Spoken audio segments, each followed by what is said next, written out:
At Thanksgiving, my daughter-in-law sneered, "How's it feel to be the man everyone hates?" I set down my glass, smiled, and said, "How's it feel to know you're homeless starting today?" The room froze, her cruelty exposed, my patience shattered. Before we continue, please subscribe to the channel and let us know where you were listening in the comments. The photo frame caught the streetlight as I lifted the trash lid. Corner of silver sticking out between garbage bags, enough to stop me cold on that October evening. I pulled it free, then another, then a whole stack. Wedding photos. Some torn clean through, others with cracked glass, spider webbing across faces I'd memorized 40 years ago. Lottie had thrown away 30 years like garbage. I stood in my Scottsdale driveway, holding pieces of my first marriage, my late wife's smile frozen behind broken glass. This wasn't carelessness. The photos had been in the spare bedroom closet, top shelf, behind boxes. Someone climbed up there, pulled them down, decided they belonged in the trash. I carried them inside.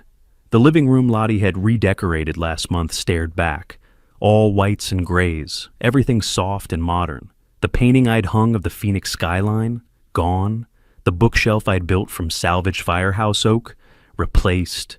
Even the coffee table where Ethan used to do homework had vanished, swapped for glass that looked like it might shatter if you breathe wrong. I walked to my bedroom, the only space in this house still holding pieces of who I was. 5 years ago, when Ethan's wife died in that car accident, I'd wanted to help. Give him and Lottie, his new bride, a fresh start. So I signed over the deed to this house, bought with firefighters' pay and 32 years of overtime. Kept lifetime residence rights. It was in the papers. But I never thought I'd need to defend those rights, not from my own son. I wanted to help them start their life. Instead, I ended mine. Next morning, Lottie was at the kitchen counter when I came in for breakfast. She watched me pull eggs from the refrigerator, lips pressed thin. "Maybe you should eat less, Otis." She stirred her coffee with deliberate slowness. "At your age, metabolism slows down. You don't burn calories like you used to." Ethan sat at the table, scrolling through his phone. Didn't look up. Didn't say a word. Just let her comment hang there like smoke from a fire I was supposed to pretend I couldn't smell. I cracked 3 eggs into the pan anyway. 32 years cooking breakfast for firehouse crews of 20. And I was supposed to take dietary advice from someone whose idea of cooking was reheating takeout. "Just trying to help," she added, voice dripping with something that wasn't concern. I ate standing at the counter, left my plate in the sink, walked back to my room without a word. 3 days later, I needed groceries. Safeway on Shea Boulevard was quiet that afternoon. I was comparing coffee prices when I heard my name. "Otis, how's retirement treating you?" Marcus Robertson stood there with a shopping basket, same bright smile he'd had at Station 7. He'd left the department 5 years before I did, moved into property appraisal. "Marcus, good to see you. You look," he paused, "you look like you're carrying weight that isn't yours to carry." The comment landed harder than it should have. Marcus had always been the observant one, noticing when someone's gear was off or their head wasn't in the game. "Everything's fine, just adjusting." Adjusting to what? "You earned your peace, man. 32 years, you should be fishing or traveling." He set his basket down, gave me full attention. "What's really going on?" I almost told him. Almost let truth spill out right there between coffee and cereal. But old habits die hard. Keep your problems internal. Handle your own fires. Maybe something needs to change. I just don't know what yet. Marcus studied me for a long moment, then squeezed my shoulder. "You were the best captain I ever worked under. Smart, fair, didn't take anyone's nonsense. Don't forget that version of yourself, Otis. He's still in there." We said our goodbyes. I finished shopping. But his words followed me home, echoing as I unloaded groceries into a refrigerator Lottie had reorganized last week without asking. That evening, she cornered me in the dining room. Thanksgiving was 2 weeks away. "We're doing things differently this year, modern, not like the old ways." I was thinking I'd make the turkey like I always do. Got my mother's recipe for, "Maybe let people who actually cook make decisions, Otis." She smiled, but there was nothing warm in it. "I'm sure you have other contributions you can make." Other contributions, like staying out of the way, disappearing into my room like a ghost who didn't know he was dead. Ethan appeared in the doorway, keys in hand. "I'm heading to the gym." He left before I could respond. before he could see his father standing there, swallowing words that tasted like ash. Late that night, I sat on my bed with the rescued photographs spread across the comforter. One held my attention, my first wife laughing, me in dress uniform, little Ethan balanced on my hip. He couldn't have been more than 3. We'd just bought this house. Everything felt possible then. They took the house I gave them. They're taking my dignity. What's left? I stood, walked to my closet, pulled out the file box from the top shelf. Tax documents, insurance papers, and beneath them, the deed transfer papers from 5 years ago. I'd skimmed them when I signed, trusting my lawyer, trusting Ethan, trusting that blood meant something. My finger traced down the legal language until I found it. Section 7, Paragraph 3. Lifetime residence rights. Irrevocable except in cases of gross ingratitude or documented abuse by the residing party. Gross ingratitude. I read it 3 times, pulled out my phone, opened the camera app, took a clear photo of that section, saved it to a folder titled Documents. Something clicked in my mind, a shift I couldn't quite name yet, but it settled into my bones like muscle memory from 32 years of walking into burning buildings. You don't rush into fire. You assess, you prepare. You wait for the exact right moment to act. The papers went back into the box, back onto the shelf. I looked at the wedding photos one more time, placed them carefully in my nightstand drawer. Outside my window, Scottsdale glittered under November stars. Inside this house that used to be mine, I stood perfectly still and thought about Marcus's words. About the captain I used to be, the man who didn't take anyone's nonsense. He was still in there, and he was done being quiet. The papers confirmed what I remembered: lifetime residence rights, revocation clause for gross ingratitude. Legal terms I'd skimmed past 5 years ago suddenly mattered. I spent the next few days reading those documents methodically, the way I'd studied fire codes. Knowledge was preparation. Preparation was power. By the Monday before Thanksgiving, I'd memorized every relevant clause. That's when Lottie made her announcement. We're having guests for Thanksgiving. She leaned against the counter with her coffee mug, already dressed in clothes that probably cost more than my monthly retirement check. My friend Lula is coming. She just went through a divorce, needs company. Ethan nodded from the table. That's nice of us. Nice of us. As if he'd made the decision. As if I'd been consulted at all. Lula's bringing her daughter Simone, so there'll be 5 of us. I'll handle the menu. She waved her hand vaguely in my direction. You can just be yourself, I guess. Be yourself. Translation: stay out of the way and don't embarrass us. Sure, whatever works. I watched her face, looking for any sign she understood what she was doing. Inviting witnesses to Thanksgiving, creating an audience. But she just smiled that thin smile and went back to her phone. Perfect. Wednesday, I made the grocery run. Loaded the cart with everything for a traditional Thanksgiving. 23-pound turkey, russet potatoes, fresh cranberries, ingredients for my mother's cornbread stuffing. At checkout, the cashier made small talk about holiday plans. Big family dinner, I said. Sounds wonderful. Must be nice having everyone together. It'll be memorable, one way or another. The cashier laughed. I didn't. Back home, I unloaded groceries while Lottie examined my purchases like she was inspecting spoiled meat. You bought a turkey? I was going to order something pre-cooked from Whole Foods. I'll handle the turkey. Been doing it for 40 years. She opened her mouth to argue, then seemed to reconsider. Maybe she realized arguing over turkey made her look petty. Or maybe she just didn't care enough to fight about it. Thursday morning, the day before Thanksgiving, I was washing dishes when Lottie walked by and stopped. Otis, you're not wearing that shirt for Thanksgiving, right? She gestured at my flannel like it was covered in stains. It wasn't. Try to look presentable. Lula hasn't seen you in a while. Lula had never seen me. We'd never met. But pointing that out would have been arguing, and I wasn't interested in arguing. I was interested in watching, noting, building my case one small indignity at a time. I'll find something appropriate. Thanks. She actually sounded relieved, like I'd agreed to do her a favor instead of just existing in my own house without offending her sensibilities.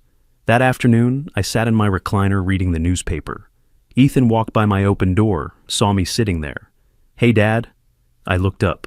For a second, I thought he might actually come in, sit down, talk to me like he used to. You need something? No, just saying hey. He lingered another moment, then kept walking. Down the hallway, I heard Lottie call his name, heard his footsteps speed up toward her voice. Evening came.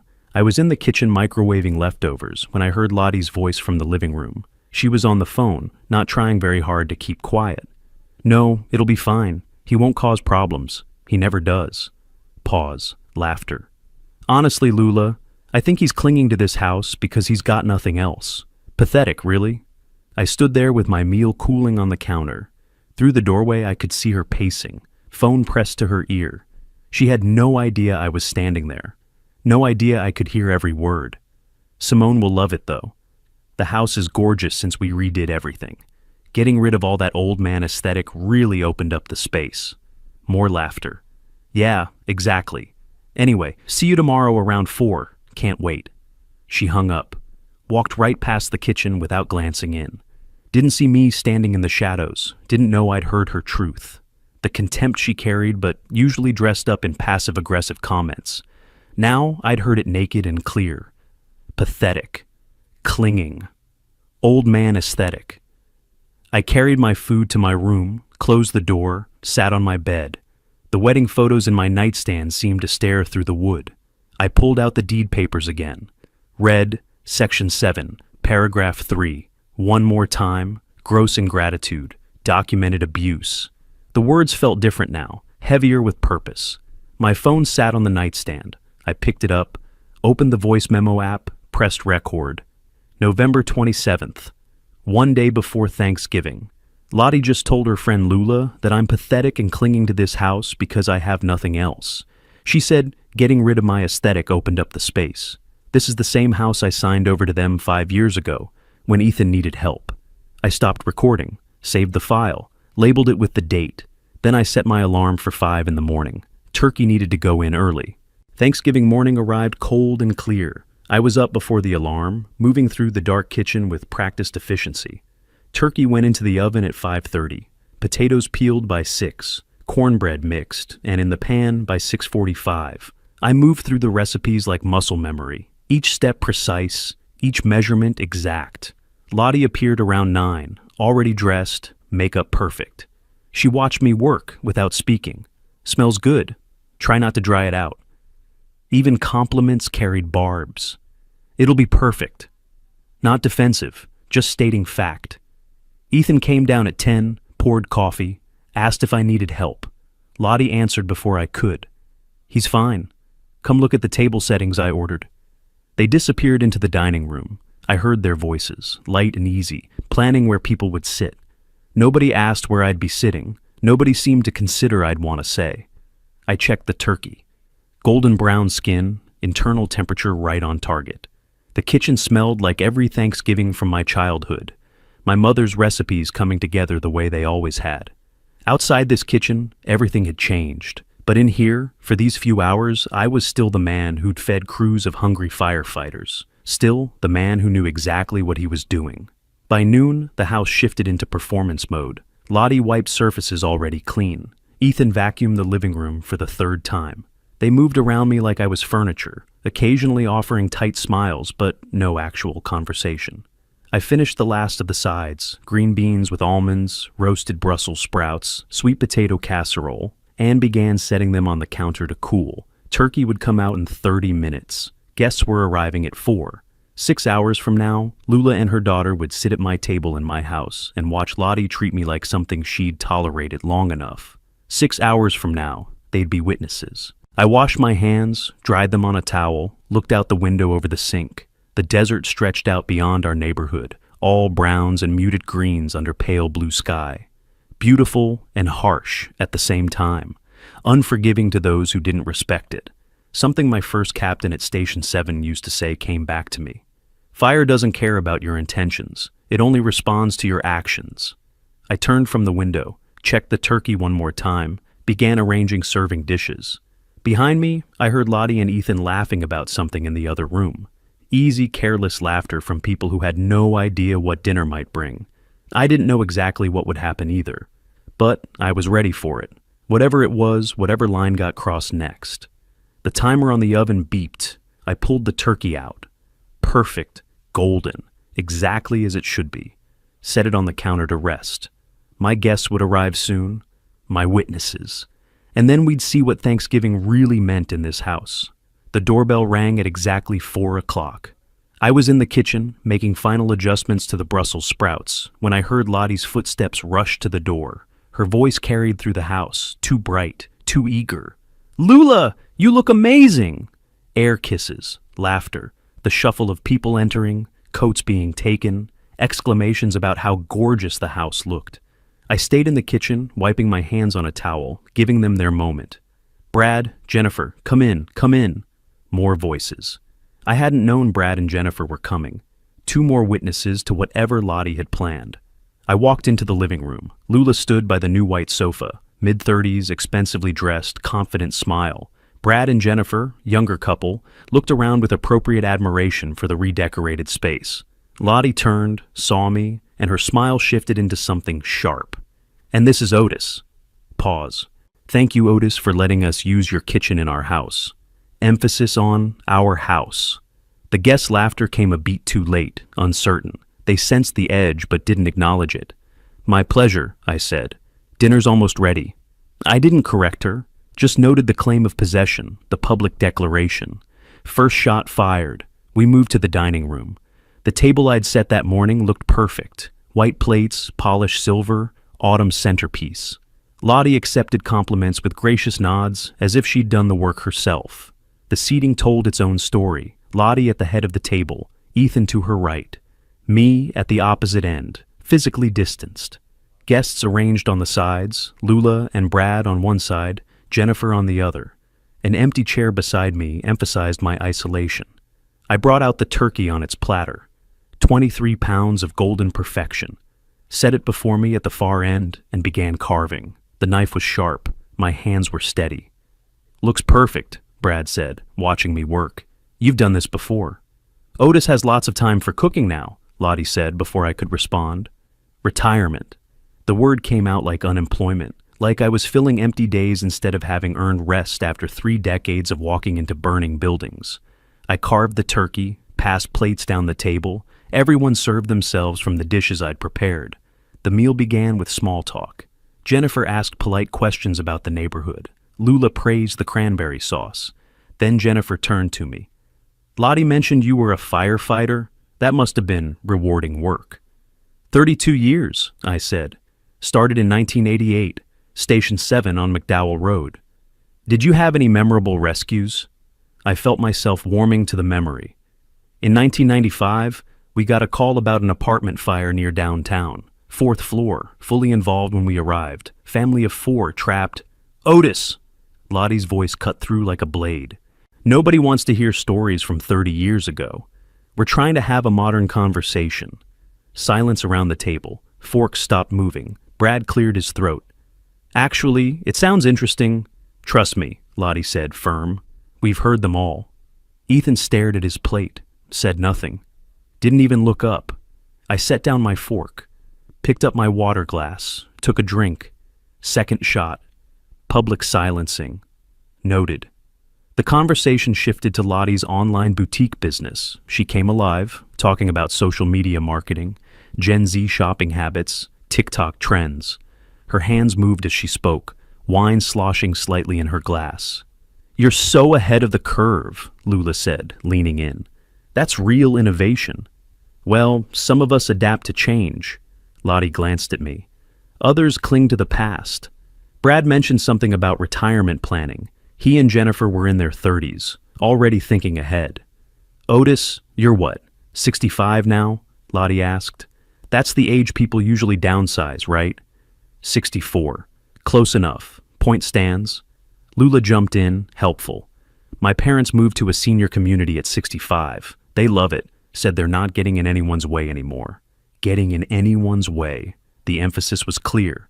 Jennifer looked uncomfortable, but said nothing. Ethan refilled his wine glass for the 3rd time, still silent. They were building a narrative, making my presence here seem unreasonable, unnatural, making me the problem. "This house is perfect for a young family," Lula said, looking around. 3 bedrooms, right?" "Yes," Lottie said. "Though really we only have 2 bedrooms available. One is occupied, meaning my room, the one I slept in the house I'd given them. Oh, you're planning to expand the family? Eventually, when we have the space. Lottie's smile was thin. When things change. Direct implication. I was blocking their life plans, standing in the way of their future children. Brad trying to be helpful. Retirees often find smaller places easier to manage anyway. Less upkeep, you know? Piling on, though maybe he didn't realize it. I cut another piece of turkey, chewed slowly. Every word was being documented in my mind, every witness noted. The conversation drifted to finances. The wine was flowing freely now, loosening tongues. Lula asked Ethan about his work at the car dealership. It's good, commission-based, so it varies month to month. Translation: unstable income. The reason they needed my house in the first place. At least you have family support, right? Jennifer said. We're independent, Lottie said quickly. We don't rely on anyone. She paused, took another sip of wine. Though I suppose pensions must be nice. Guaranteed income for doing nothing? She looked at me. I earned that pension, I said, quiet, factual. 32 years. Of course you did. Lottie waved her hand. We're just saying some people need to live more, modestly, match their actual contribution to society. Lottie, Ethan finally spoke. What? I'm just making conversation. Dinner plates were being cleared. I stood up, gathering dishes. I'll get dessert. Made pumpkin pie this morning. I walked toward the kitchen. Behind me, voices continued, lower now. They thought I was out of earshot. The kitchen was adjacent to the dining room, separated only by an open archway. I could hear everything. Just a little longer, Lottie's voice. What do you mean? Lula asked. Give it time. He'll realize he doesn't belong here. He'll leave on his own. Lula's laugh was sharp. You really think? He has to. This is our house, our life. He's just leftover from before. I stood frozen in the kitchen doorway, pie in my hands. Not anger, something colder than that. This wasn't thoughtlessness, it was strategy. They were actively waiting for me to disappear. I walked back in with the pie, set it on the table, expression neutral. That looks good, Lottie said. Try not to let it get soggy. Still criticizing. Even the dessert. I cut slices, served everyone. Returned to my seat at the far end of the table. The meal was perfect, turkey moist. Sides seasoned exactly right. Everything I'd planned for. Everything I'd paid for. In my house, at my table. Feeding people who wanted me gone. Lottie reached for her wine glass, her fourth of the evening. I watched her hand shake slightly as she lifted it. She drank. Set the glass down harder than necessary. The base clinked against the plate beneath it. You know what? Lottie said, her words slightly looser now. Wine softened. We never talk about the real issue here. Ethan shifted in his chair. Maybe we should... The utility bills, she continued, ignoring him. 3 months behind. 3 months, Otis. I looked up from my pie. You told me you were handling the bills. With what money? Your contribution barely covers groceries. My contribution, I said slowly, is living in a house I signed over to your husband. That was the agreement. I pay for my food. You handle the house expenses. The house expenses? She laughed, sharp and brittle. You mean the mortgage we don't have because you gave us the house? The taxes we pay? The insurance? The maintenance? Her voice rose. You act like you're doing us some favor by existing here. Brad and Jennifer looked at each other. Lula watched, wine glass halfway to her lips. I gave you this house, I said. Each word measured. 5 years ago, when Ethan's wife died, when he needed help, I kept residence rights because this was my home. Kept residence rights, Lottie repeated mockingly. You mean you kept control? You can't let go. Lottie, stop. Ethan's voice was weak, not a command, a request. Why should I stop? We're all adults here. She looked at the guests, seeking allies. Right? We can speak honestly. Nobody responded. She turned back to me, stood up, started pacing behind her chair. You're holding on to this house like it's still yours, living here like you're still relevant, but you're not. You're just... She gestured with her wine glass. You're just taking up space. I'm living in my bedroom, I said, calm, staying out of your way, cooking my own meals, paying my share. Your bedroom, she laughed again, wild. You mean the room we need for a nursery, the room that makes this a 2-bedroom house instead of 3, the room that represents everything we can't do because you're here. Ethan stood up. That's enough. Is it? Lottie whirled on him. Is it enough? Because I've been patient, Ethan. Patient for 5 years, waiting for him to understand that we're trying to build a life, but he just keeps existing here, in our space, taking up our air. This was my father's house, Ethan said, but his voice had no strength behind it. Was. Exactly. Was. Lottie turned back to me. Her face was flushed from wine or rage or both. You gave it away. You don't get to haunt it like some... She stopped, searching for words. Some what? I asked quietly. Some lonely old man who has nowhere else to go. The words landed like stones in still water. Ripples of silence spread across the table. Jennifer's fork clattered against her plate. Brad looked at the doorway like he was calculating escape routes. Lula's eyes were wide. I'm not lonely, I said. I'm not old, and I have exactly where I belong, here, in the house I bought, in the house I gave to my son with the explicit agreement that I could live here for the rest of my life. Agreements change, Lottie said. Situations change. People change. She leaned forward, hands on the back of her chair. You're living in the past, Otis, in your old stories, your old glory days, your old marriage. Everything about you is old. Lottie, please. Ethan tried again. What? What am I supposed to say? That it's fine? That it's normal for a 64-year-old man to live with his son and daughter-in-law? That we should just keep tiptoeing around him, pretending this is working? It was working, I said, until you decided it wasn't. Oh, I decided? Her voice hit a new pitch. I decided to be uncomfortable in my own home. I decided to feel like a guest. I decided to watch you exist here, day after day, reminding me that this house isn't really ours. The house is legally yours, I said, factual, no emotion. My name isn't on the deed anymore. I simply retained the right to live here. That was the agreement we all signed. Retain the right, she mimicked. You retain control. That's what you did. You gave us the house but kept the power. I kept a home. You kept a throne. She slammed her hand on the table. Dishes rattled. Wine splashed. You sit here judging us, making us feel like children in the house you so graciously gave us. Do you know how that feels? I know how it feels, I said quietly. To give away everything and still be told I'm taking too much. Lottie stared at me. Her chest heaved. When she spoke again, her voice was lower, more dangerous. Do you know what Ethan said when we met, when I asked about you? She paused. He said his father was a hero, a firefighter, someone who saved people. I waited.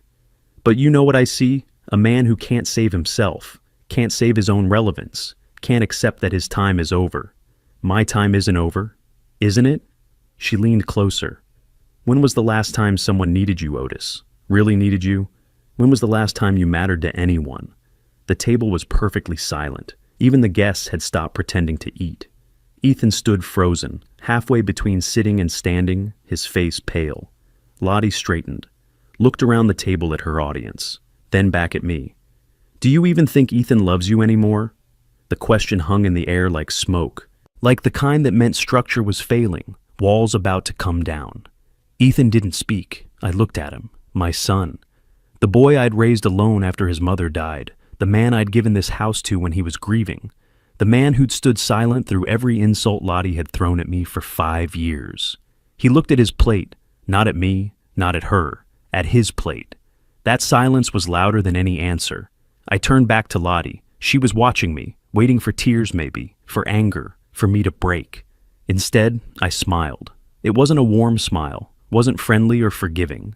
It was something else entirely, something that started in my chest, where the cold certainty lived and spread across my face like ice forming on a window. Lottie's expression changed, flickered, uncertainty crossing her flushed features.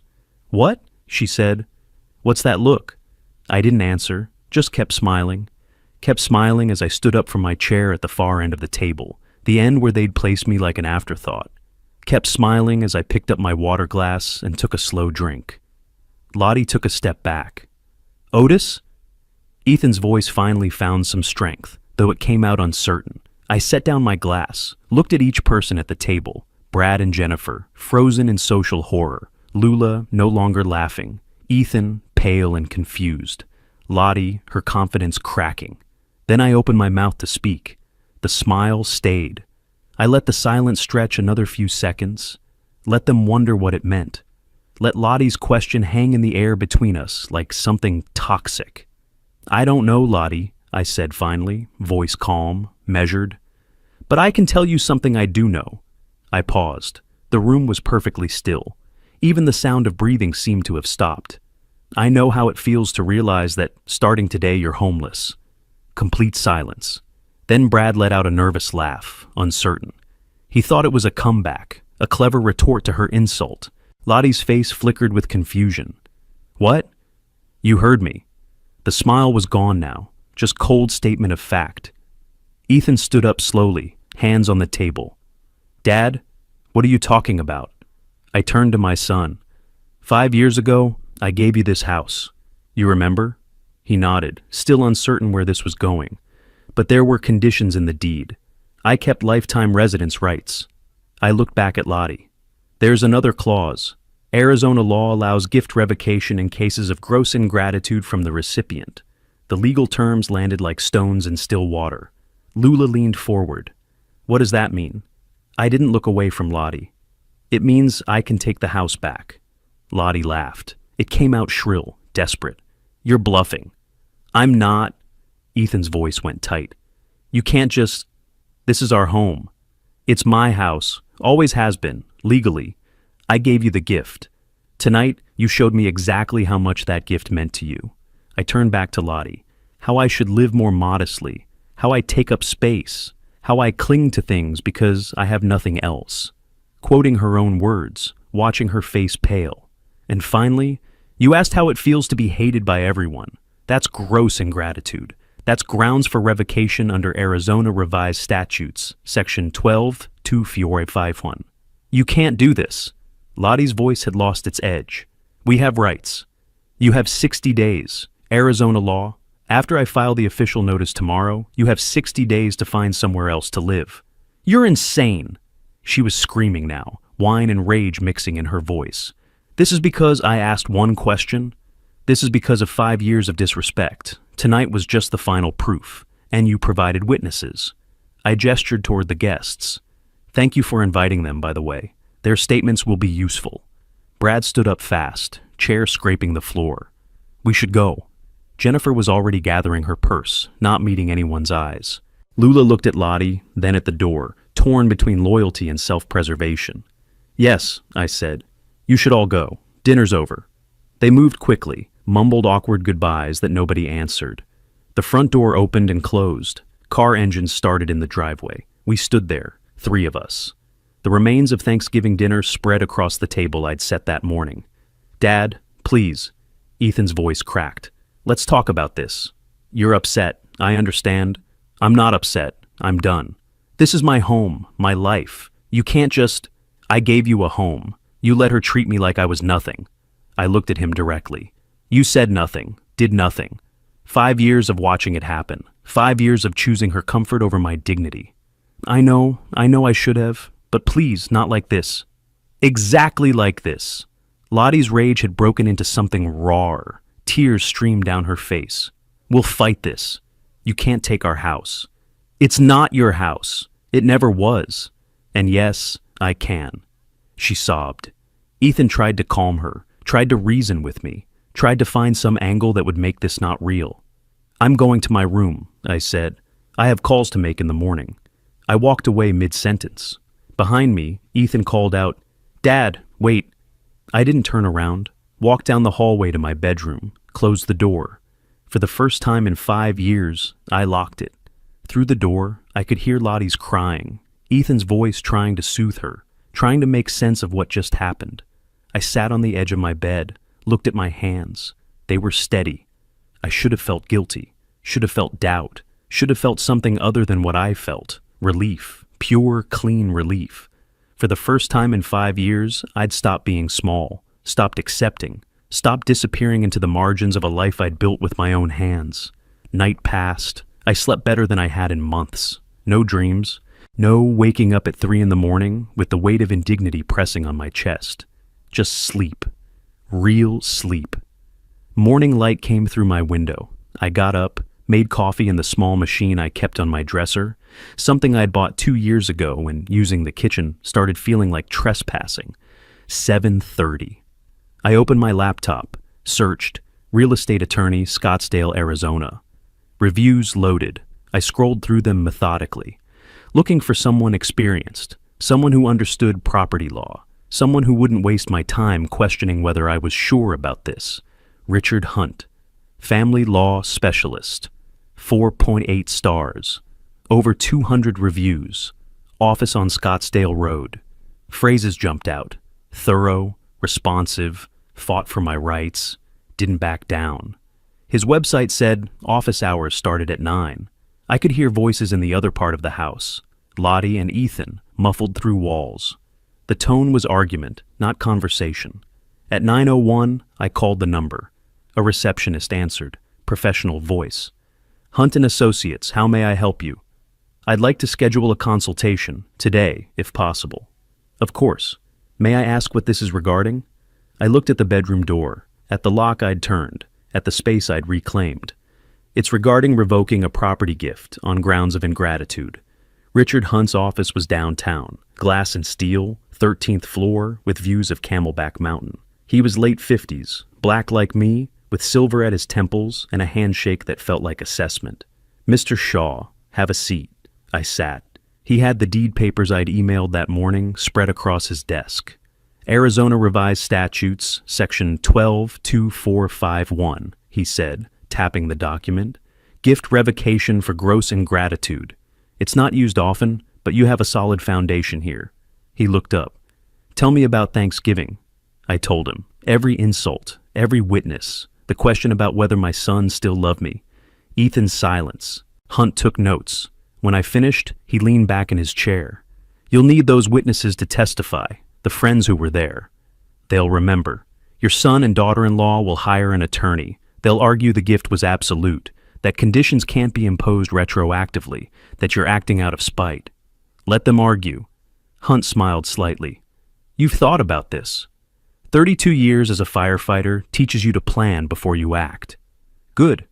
We'll file the petition Monday. They'll have 60 days from official notice. Court hearing will likely be mid-January. He paused. This will get ugly, Mr. Shaw. Family law always does. But based on what you've told me and the witnesses present, you have a strong case. How strong? 70-30 in your favor. Maybe better, depending on their attorney's strategy. I stood, shook his hand. File it Monday. The following week crawled by. The house became a war zone of silence. Lottie and Ethan stayed in their bedroom or left entirely. We didn't speak, didn't make eye contact. I cooked my meals, they cooked theirs. We existed in the same space like opposing magnets. By mid-December, Lottie had hired an attorney, Elena Torres, her parents' money, funding the $8,500 retainer. Hunt told me over the phone. She's good, he said, but she's working with weaker material. That same week, I discovered Lottie's social media campaign.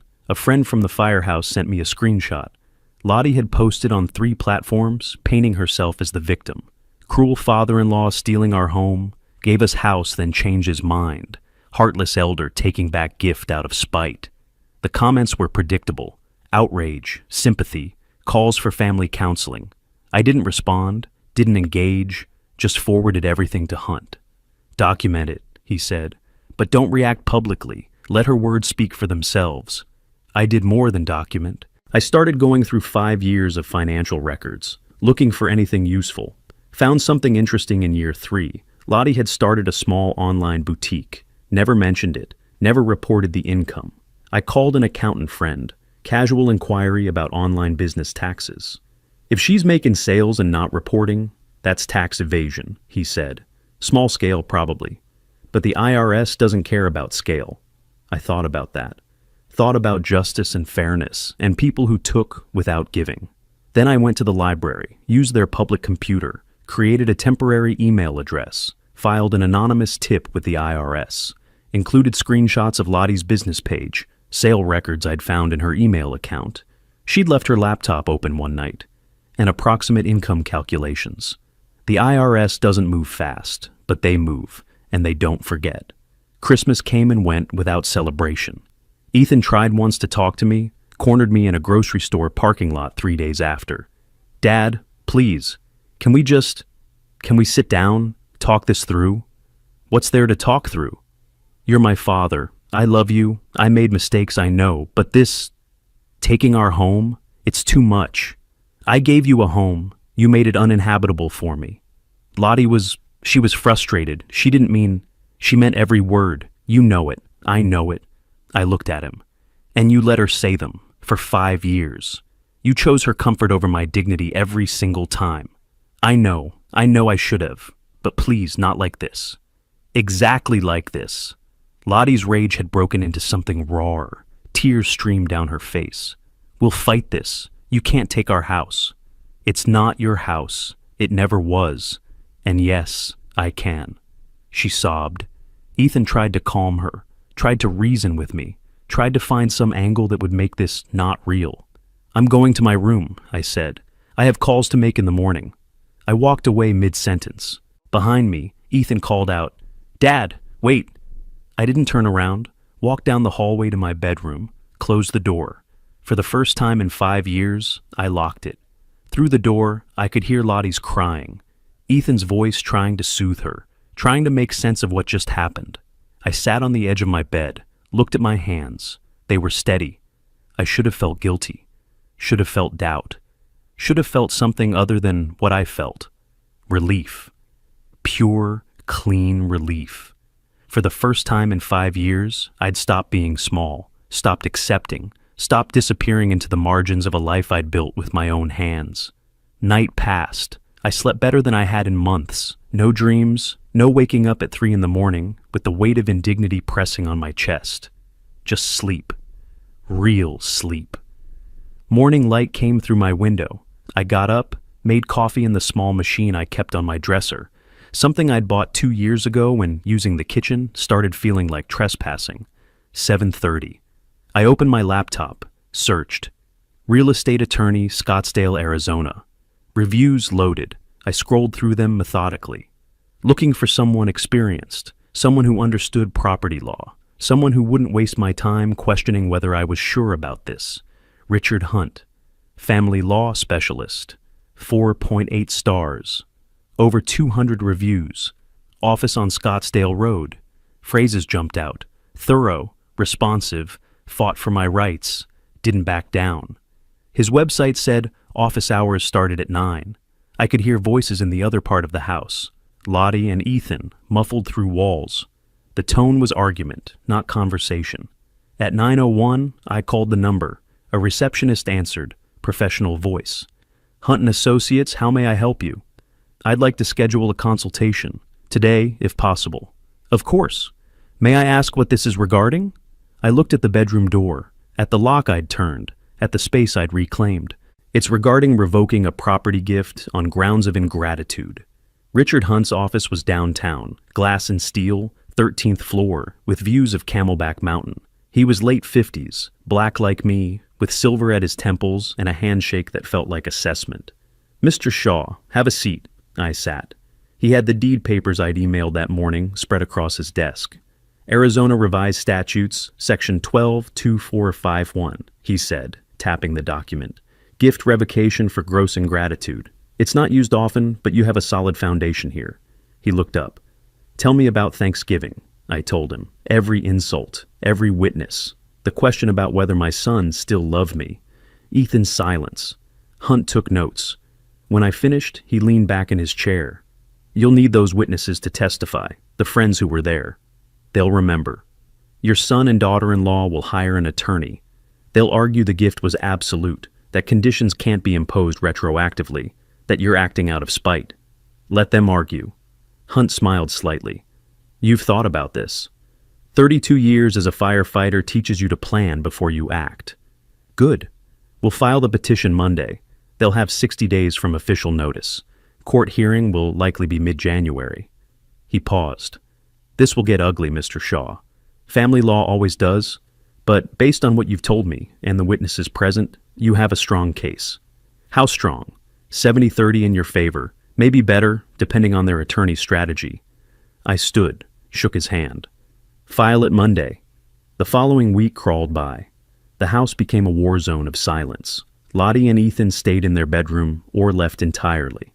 We didn't speak, didn't make eye contact. I cooked my meals, they cooked theirs. We existed in the same space like opposing magnets. By mid-December, Lottie had hired an attorney, Elena Torres, her parents' money, funding the $8,500 retainer. Hunt told me over the phone. She's good, he said, but she's working with weaker material. That same week, I discovered Lottie's social media campaign. A friend from the firehouse sent me a screenshot.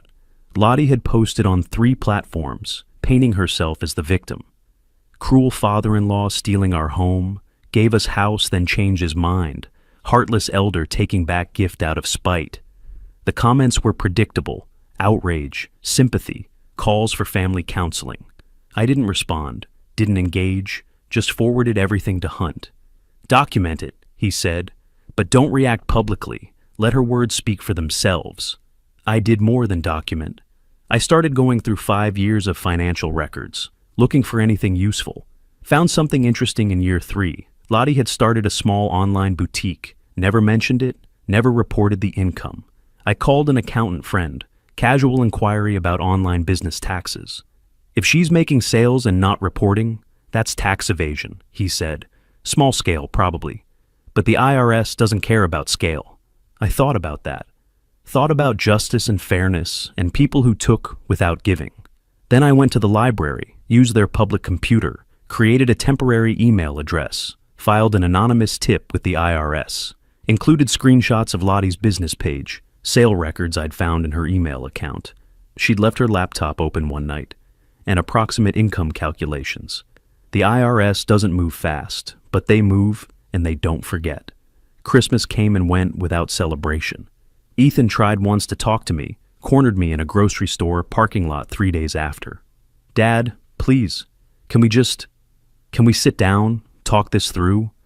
What's there to talk through? You're my father. I love you. I made mistakes, I know, but this, taking our home, it's too much. I gave you a home. You made it uninhabitable for me. Lottie she was frustrated.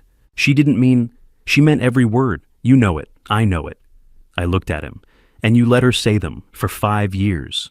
You chose her comfort over my dignity every single time. I'm choosing her now too. She's my wife. Then live with your choice. I walked away, got in my car, drove home, still my home, for now, still legally theirs, but not for long. By early January, both attorneys had filed their briefs. Hunt walked me through Torres's argument. The gift was made freely, without coercion, 5 years ago. No take-back clause exists in Arizona law. Otis Shaw is acting from spite, not legitimate grievance. The events of Thanksgiving were a single night of harsh words, not grounds for destroying a family. What's our response? I asked. That gross ingratitude isn't about a single night. It's about a pattern, 5 years of systematic disrespect. Thanksgiving was the culmination, not the cause. And we have witnesses. When's the hearing? January 15th, Judge Fisk. She's fair, doesn't suffer theatrics. Present your facts clearly, you'll be fine. The weeks before the hearing felt like waiting for a fire call. That anticipation. Knowing you'd have to act, but not knowing exactly what you'd face when you got there. I prepared. Gathered documents, made timeline of insults and incidents, found old emails, text messages, anything that showed the pattern Hunt talked about. Found the recordings I'd made, the voice memos from November, Lottie calling me pathetic on the phone, her breathing comment, the old man aesthetic remark. Hunt listened to them in his office. Arizona's a one-party consent state, he said. These are admissible. They're also damning. Late one night, I sat in my bedroom going through everything one more time. The wedding photos I'd rescued from the trash, the deed papers with their revocation clause, the witness list. Brad and Jennifer had agreed to testify, uncomfortable but truthful. Even Lula, surprisingly, said she'd tell what she saw. Marcus called that evening. I'd told him everything a week before. You doing okay? He asked. Yeah, I'm good. You don't sound good, you sound different. I'm different than I was. That's not always a bad thing. He paused. You were the best captain I knew because you never rushed into fire. You assessed. You prepared. You waited for the right moment. That's what I'm doing now. I know, just when this is over, remember you're not just fighting for a house. What am I fighting for? Your right to exist without apologizing for it. The hearing was in 2 days. January 13th. I laid out my clothes for court, pressed my dress shirt, polished my shoes, everything ready, everything prepared. In 48 hours, a judge would decide who had the right to this house, who had honored the gift, and who had violated it. I stood at my bedroom window, looking out at the desert night. Somewhere out there, Lottie and Ethan were preparing too, building their case, crafting their defense, telling their story about the cruel father who changed his mind. But I had something they didn't. I had the truth. I had the witnesses. I had the documents. And I had nothing left to lose. The first hearing had been procedural, documents filed, positions stated. Judge Morrison scheduled the full hearing for March 15th. January gave way to February. The house felt smaller every day, the silence louder. Early February morning, I was making coffee when I heard the mail slot clang, footsteps in the hallway, then Lottie's voice, sharp and rising. What is this? What's wrong? Ethan's voice thick with sleep. The IRS, they're auditing my business. A pause, then louder. This is him. This has to be him.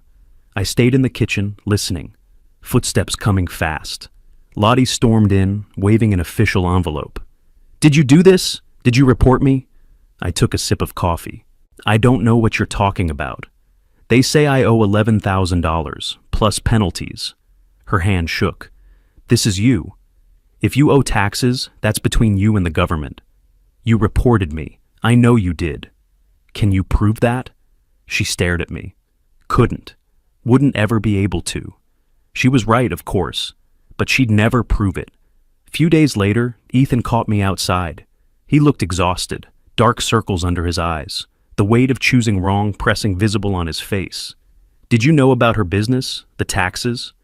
I knew she had a business. I assumed she was running it properly. She says it's a mistake. The accountant messed up.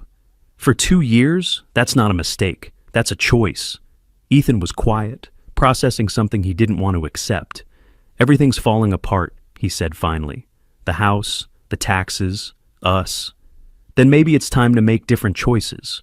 Like what? Like choosing what's right over what's easy. You mean leave her? I mean stop enabling her. Whatever that looks like for you. She's my wife, and I'm your father. But you picked a side on Thanksgiving. I walked away. Left him standing there with the choice he'd already made, but couldn't admit. Over the following days, I heard them arguing through walls. Saw Ethan sleeping on the couch some mornings. One morning, he approached me before I could leave for my walk. If I left her, would you drop this? The house case? No. Then what's the point? The point is, you'd be doing the right thing for the right reasons, not to gain something. I can't abandon her when everything's going wrong. Even though she brought it on herself. I made vows. So did I. And when your mother died, you were all I had left. I looked at him directly. Look how that turned out. I walked past him, out the door, into the morning air. He wasn't ready. Maybe he never would be. Early March, Hunt's office. Preparing for the hearing. We have 3 witnesses willing to testify, Hunt said. Brad and Jennifer Morrison came voluntarily. Lula Holmes resisted, but she's under subpoena now. She'll try to minimize it. Probably, but under oath, she'll have to tell the truth. Hunt looked at his notes. Remember, calm, factual, no emotion. Let the facts speak. That's all I've ever wanted. March 15th arrived cold and clear. I wore my suit, the one I'd bought for formal fire department occasions, still sharp after all these years. Hunt beside me with his organized briefcase. We arrived early. Lottie and Ethan came in with Elena Torres. Lottie wore conservative clothes, hair pulled back, makeup minimal. Attempting sympathy. Maricopa County Superior Court. Wood paneling.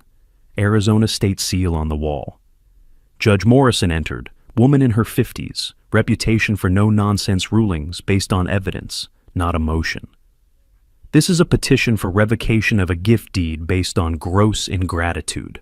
Mr. Hunt, proceed. Hunt presented methodically.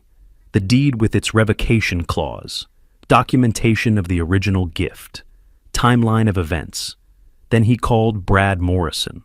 Brad took the stand, sworn in, testified about Thanksgiving dinner, the comments about my age, my space, my pension.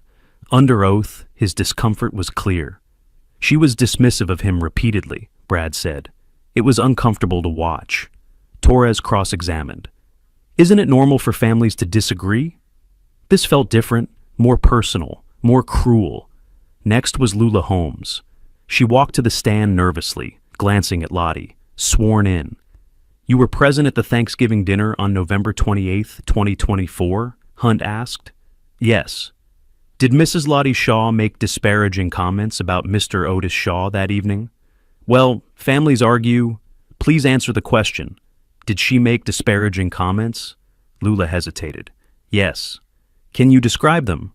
She recounted the age comments, the space concerns, the pension remarks. Then Hunt leaned forward slightly. What question did Mrs. Shaw ask Mr. Shaw? Lula's voice went quiet. She asked him how it felt to be someone everyone hated. Audible reaction in the courtroom. Someone gasped softly.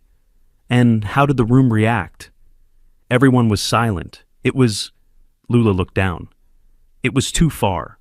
Torres tried damage control. Weren't there tensions on both sides? I suppose, but no further questions. The damage was done. Loyalty couldn't overcome truth under oath. Jennifer Morrison took the stand next. Brief, but devastating. Hunt asked, in your observation, was Mr. Shaw treated with respect in his own home? No, absolutely not. Did anyone defend him when he was being insulted? No. She looked at Ethan. His son stayed quiet. Ethan stared at his hands. Judge Morrison reviewed the documents, the testimony, the timeline. Finally, she spoke. I've heard testimony establishing a clear pattern of disrespect. The question posed by Mrs. Shaw on November 28th constitutes, in this court's view, gross ingratitude under Arizona revised statutes. Lottie gripped Ethan's hand. Her knuckles went white. However, Arizona law requires fair compensation for improvements made to the property. I'm ordering a property appraisal to determine current market value and document any improvements made during the recipient's tenure. Judge Morrison looked at her calendar. Appraisal to be completed by April 15th. We'll reconvene in May for final determination. The gavel came down. Hunt leaned close. We won the main point. The rest is just math. Days later, the official notice arrived. Hunt delivered it to me personally. Notice of pending eviction, effective July 1st, 2025, pending final court order. I placed copies on the kitchen table, where Ethan and Lottie would see them. Didn't wait for their reaction. Went to my room, closed the door. Through the walls, I heard Lottie's breakdown, crying that sounded like breaking. Ethan trying to calm her, his voice low and defeated. The court believed me. After 5 years of being told I was the problem, someone with authority said I was right. But victory in court didn't mean they'd go quietly. I knew that. The appraisal would come in April. Until then, I had to live with them knowing they'd lost. Early April, Hunt called. Torres filed a counterclaim. They're saying Lottie and Ethan made $75,000 in improvements to the property. $75,000? I almost laughed.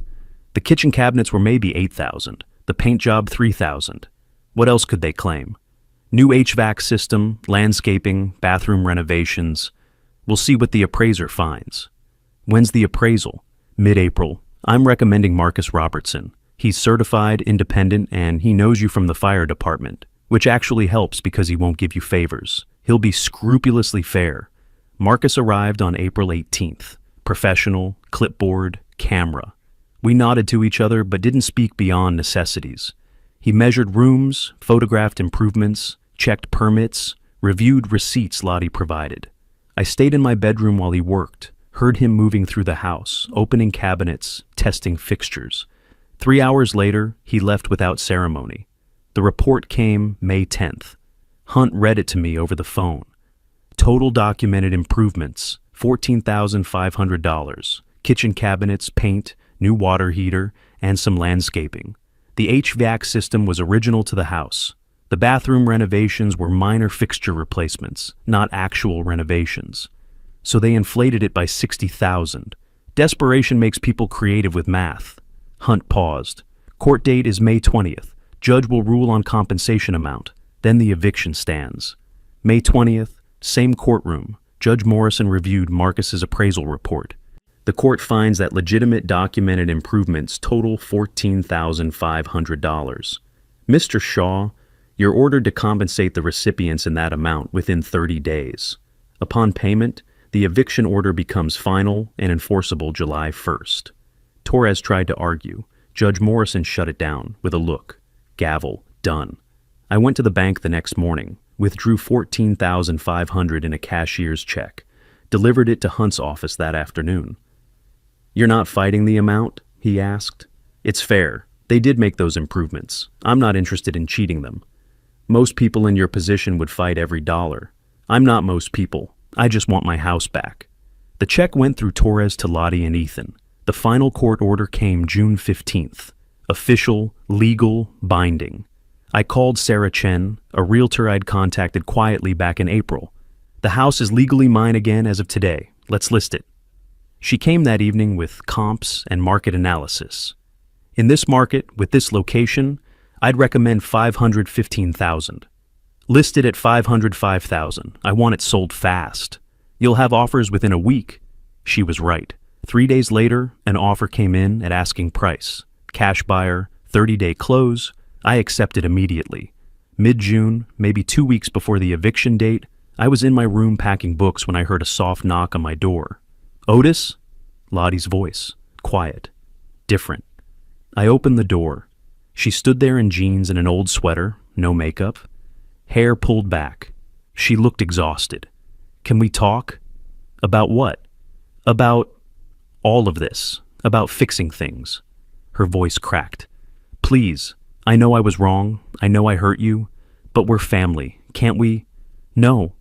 You haven't even heard what I want to say. I don't need to. I looked at her directly. You had 5 years to say something different. 5 years to treat me like family. You chose differently every single day. I was stressed. The business, the money, trying to make things work.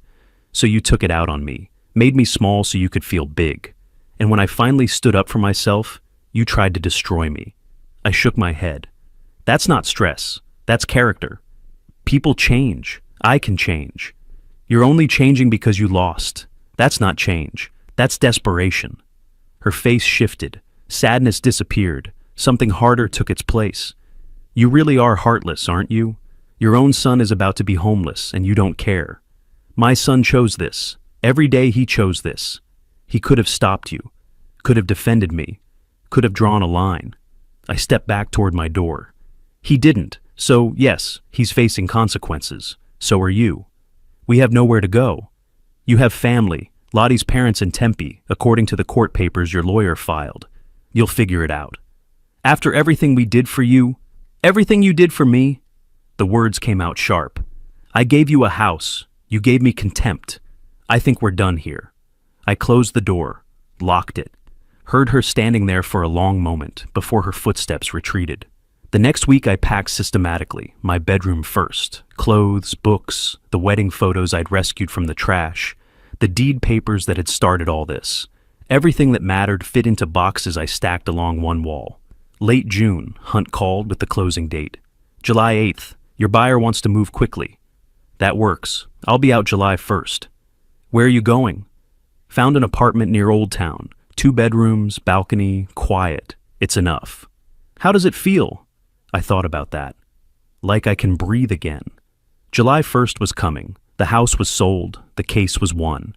Ethan and Lottie were packing their own boxes, searching for apartments, making arrangements with her parents. I sat in my room, surrounded by packed boxes, and felt something I hadn't felt in 5 years. Peace. Pure, simple peace. I'd fought for my dignity. I'd won. And soon, I'd walk out of this house not as the man being erased, but as the man who'd reclaimed himself. July 1st came and went. They were still there. Technically legal, they had until the 30th when the house sale closed.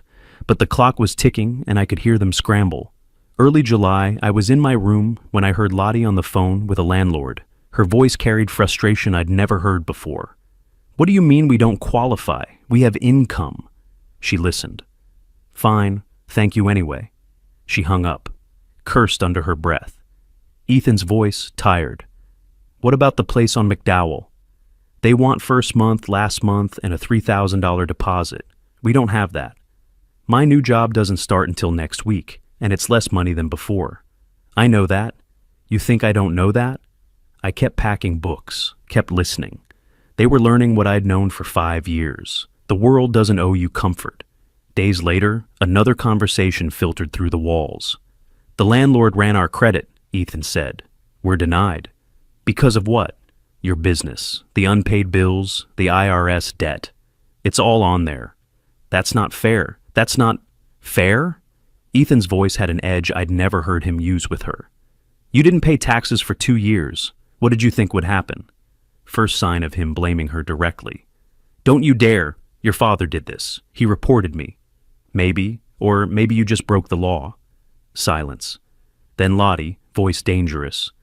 So now you're on his side? There are no sides. There's just what happened. Mid-July, they finally found something. I heard them discussing it in the kitchen. It's a studio, Ethan said. 400 square feet.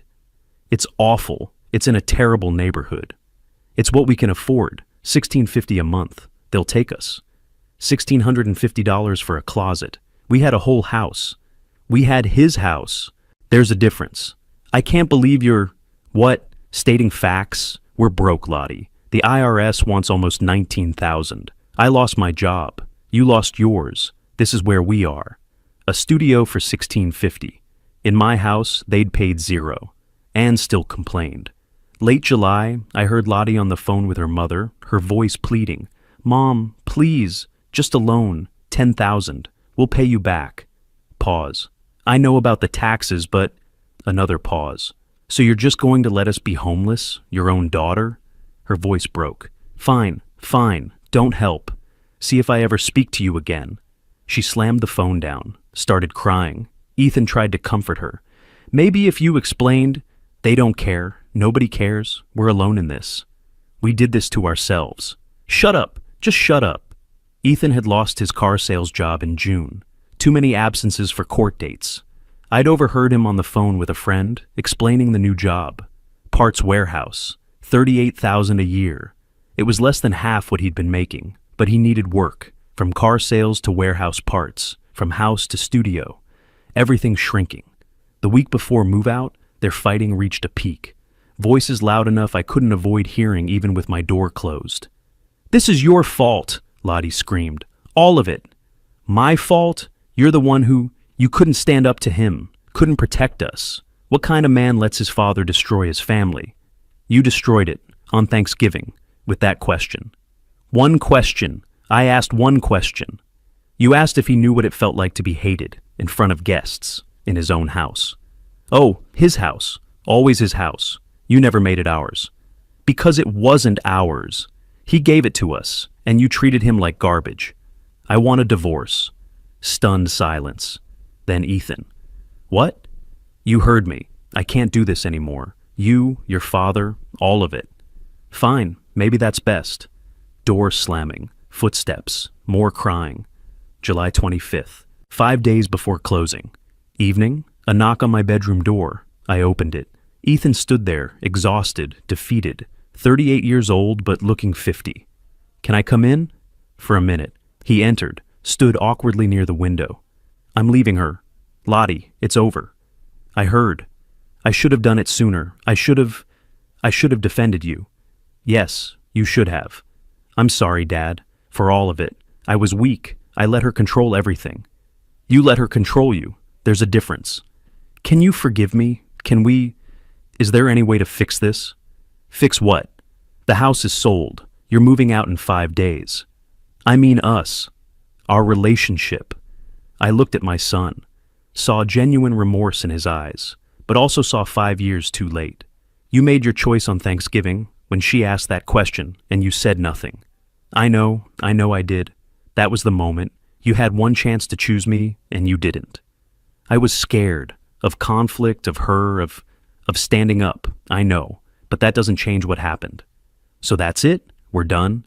You're my son. That doesn't change. But respect, trust, those are gone. Maybe someday, maybe, but not today, not this year, maybe not ever. Tears in his eyes.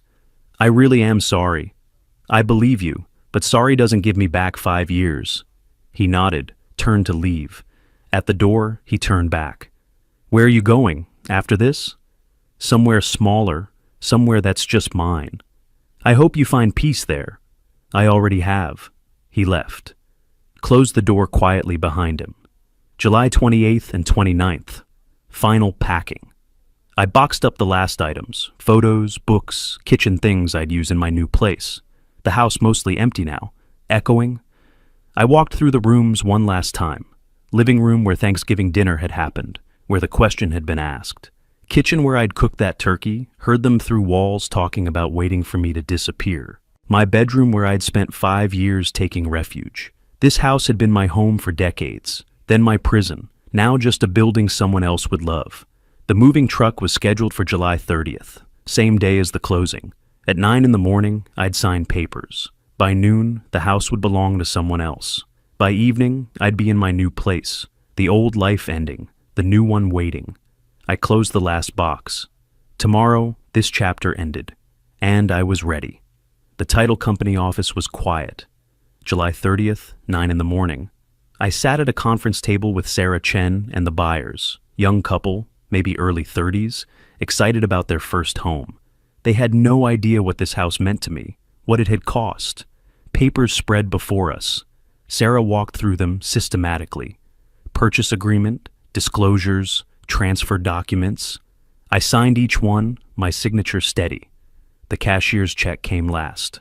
$505,000 minus Sarah's commission of $15,000 minus closing costs of $8,000. Final amount, $482,000. I'd already calculated the full accounting.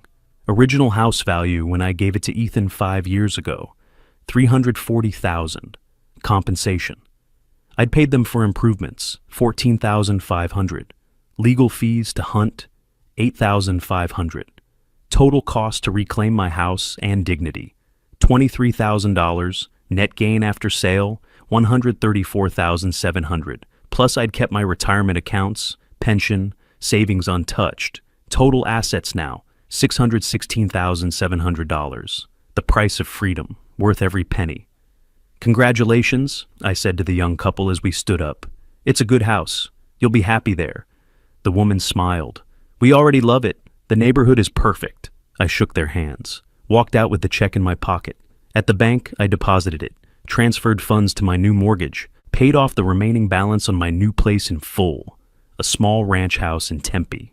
2 bedrooms, 1 bath, covered patio, $285,000. Now, completely mine. That afternoon, I'd driven by the old house one last time. A moving truck was in the driveway, Ethan and Lottie loading boxes. I didn't stop, just slowed enough to see them struggling with a couch, her yelling instructions, him looking broken. They were heading to that studio apartment, 400 square feet. The IRS would get their $19,000 eventually, probably garnishing wages, selling what little they owned. Lottie's online boutique had closed. No inventory, no customers, no future. Ethan's divorce filing would come through by September, according to Hunt, who'd heard from Torres. 2 lives in ruins. Not because I'd been cruel, because they'd been cruel first, and consequences have weight. Early August, I learned Ethan had officially filed for divorce. Hunt mentioned it casually over the phone. Torres had called him for some procedural question. Hunt asked if I wanted to know the details.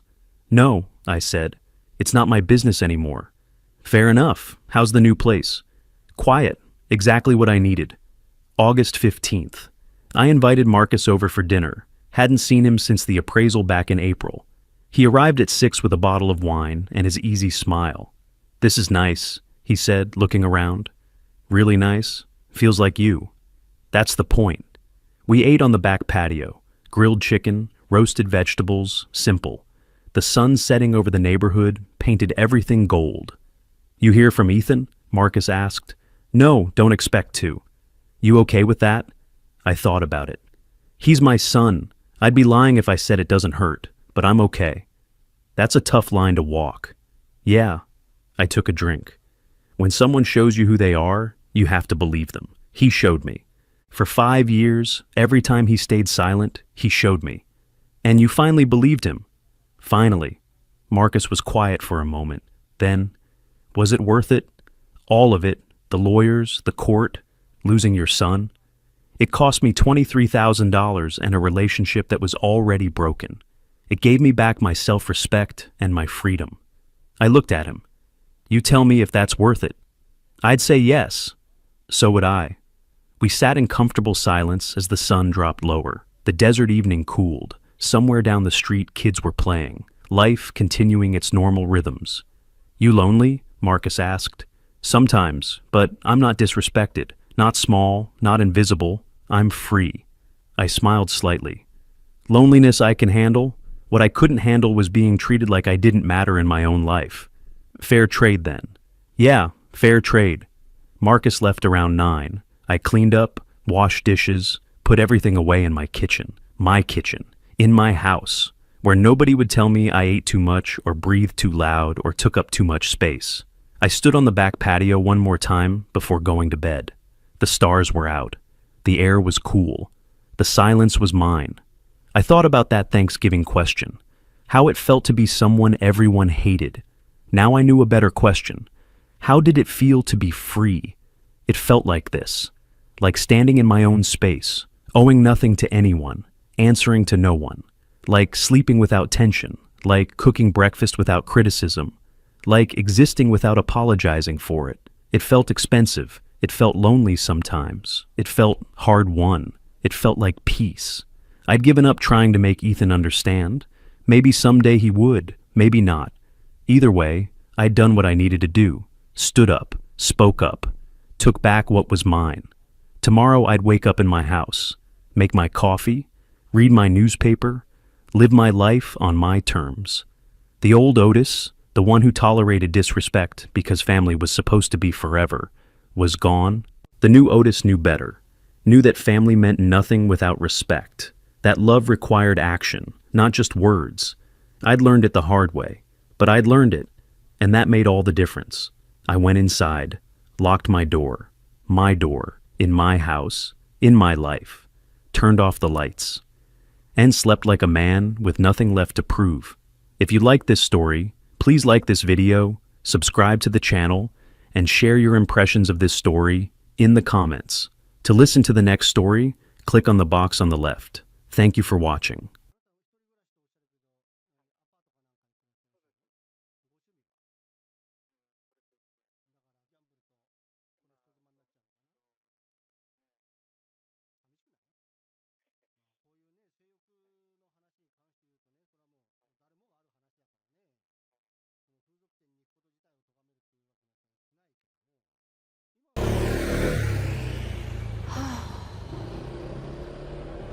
잠깐만.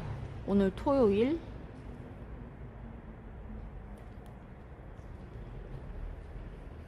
내일? 내일이 일요일. 내일이 월화? 월화수가 설날이죠. 레이님 어서오세요.